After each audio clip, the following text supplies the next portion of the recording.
E às vezes nós somos muito cruéis com a gente assim. Alimentamos por anos e anos e anos, sem perceber que estamos alimentando esse espírito de vítima. A vida não nos deve nada, não. A vida é sempre bonita, se a gente percebê-la assim. Se a gente tiver a disposição de lançar os nossos olhos para aquilo que ainda resta. Tá bom, perdemos. E o que nós podemos fazer para recuperar até um pouco mais do que aquilo que perdemos? Às vezes, em algumas situações que nós achamos que foi perda, foi livramento. Virou até piada isso lá em casa, porque tudo eu falo que é livramento agora. O negócio não deu errado. Porque antes eu ficava muito irritado, sabe? Com qualquer coisa assim, às vezes me dava uma irritação de um voo que deu errado. Hoje não. Eu tenho tentado substituir a lógica do que me irritava para isso. Então tá bom, não foi, é porque não era para eu ir. Então eu vou aproveitar esse momento que eu tenho aqui e perceber o que deste momento eu posso extrair de bom. E quando a gente começa a abandonar esse espírito que às vezes é diabólico, por que é diabólico? Porque quebra dentro de nós a harmonia. Diabolos, no grego, é tudo aquilo que nos separa, tudo aquilo que separa, tudo aquilo que quebra. Então eu tenho, muitas vezes, sentimentos diabólicos. Se eu fico olhando para a minha vida e me acho um pobrezinho, que foi vítima, coitadinho de mim, essa autopiedade, isso é diabólico. É um sentimento diabólico. Eu tenho mais é que arregaçar as mangas e ir atrás do que eu posso fazer ainda. E até mesmo reconhecer a parte que me cabe naquilo que não dá certo. Porque às vezes é uma sequência de erros. Deu errado aqui, deu errado ali.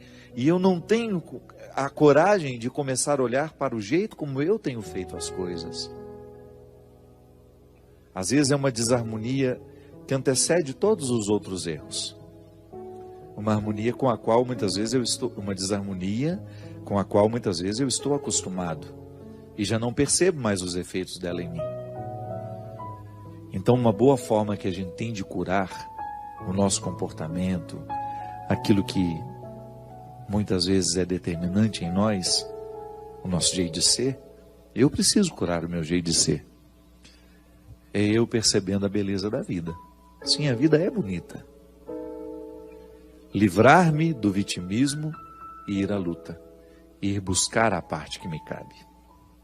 Há tanto que se viver, minha gente. Passe no hospital e você vai ver. Quando a pessoa enfrenta o limite, a doença é assim, né? Ela nos retira todos os excessos. A gente fica muito de verdade. Encontre uma pessoa que está vivendo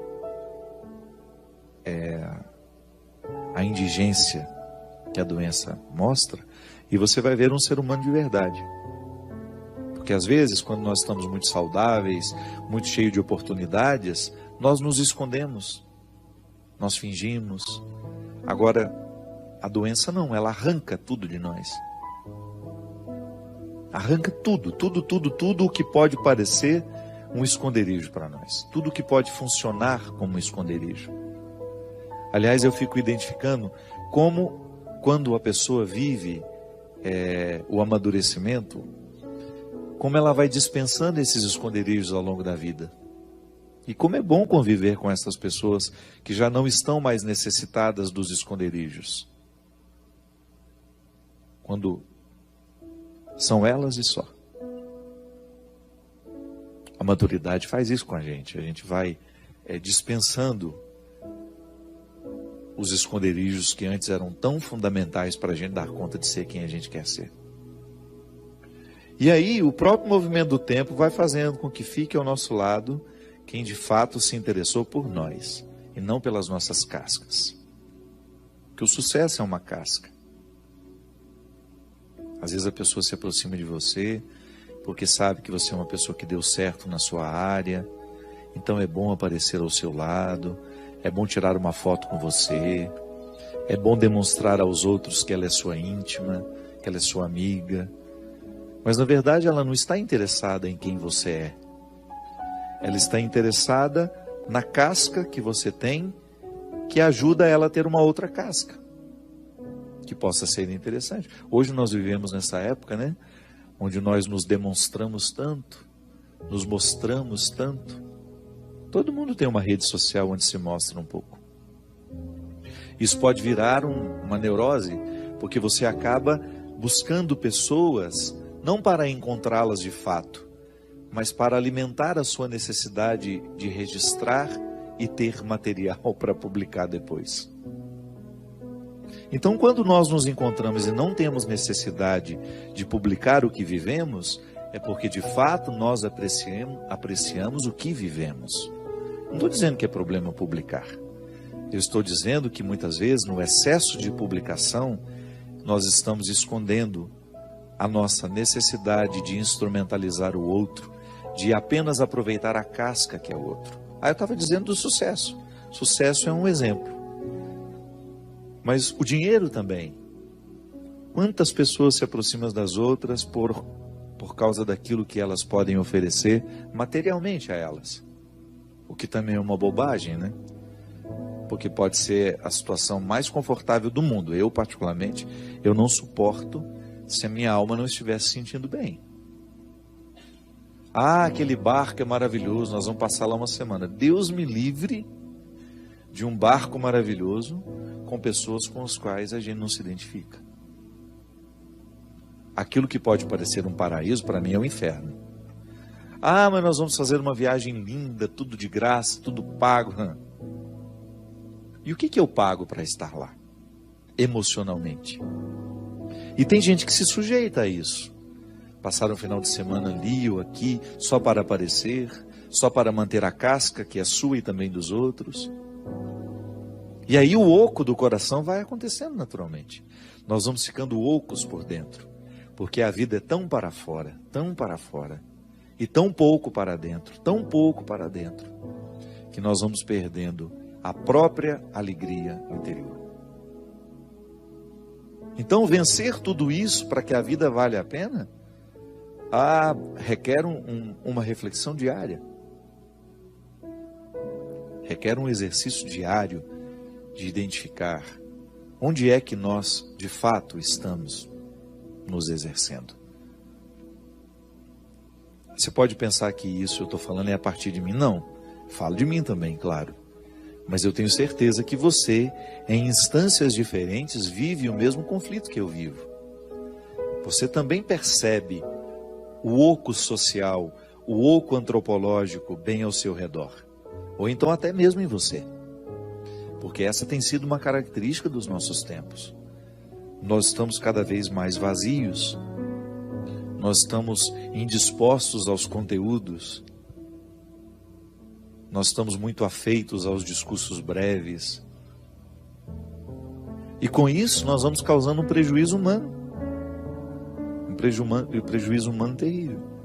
Hoje o Alexandre Garcia refletia no Jornal da Manhã em quem votam aquelas pessoas, por exemplo, que fizeram a baderna no Espírito Santo porque não existia policiamento.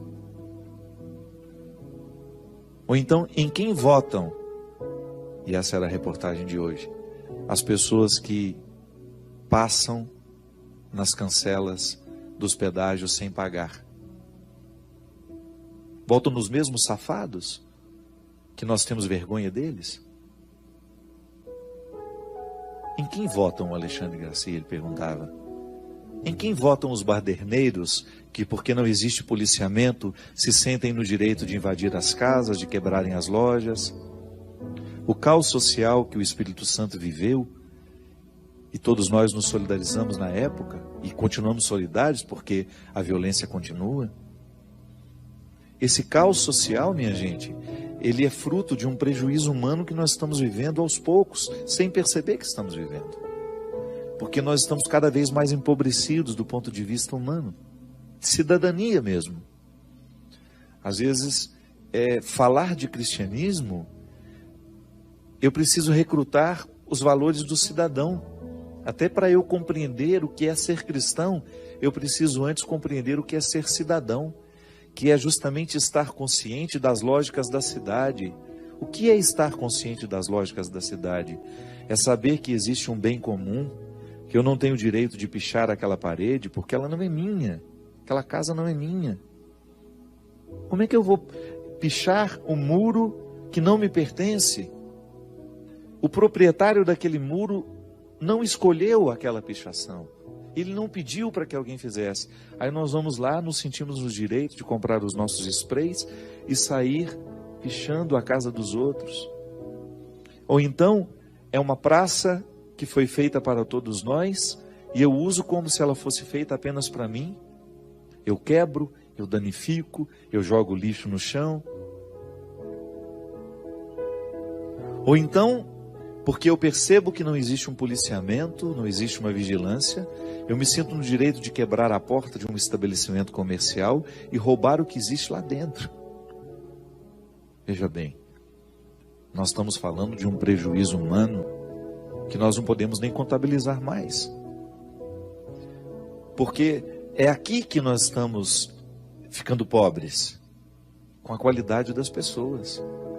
Sabe, quando você percebe que um filho está ficando delinquente, quando você percebe que uma criança já pequena, ausente de regras, ausente de aprendizados que possam colocar nela uma moral natural, sabe, um impedimento ético, para que ela não prejudique o outro, para que ela não mate o outro, para que ela não roube o outro, aprendeu de criança.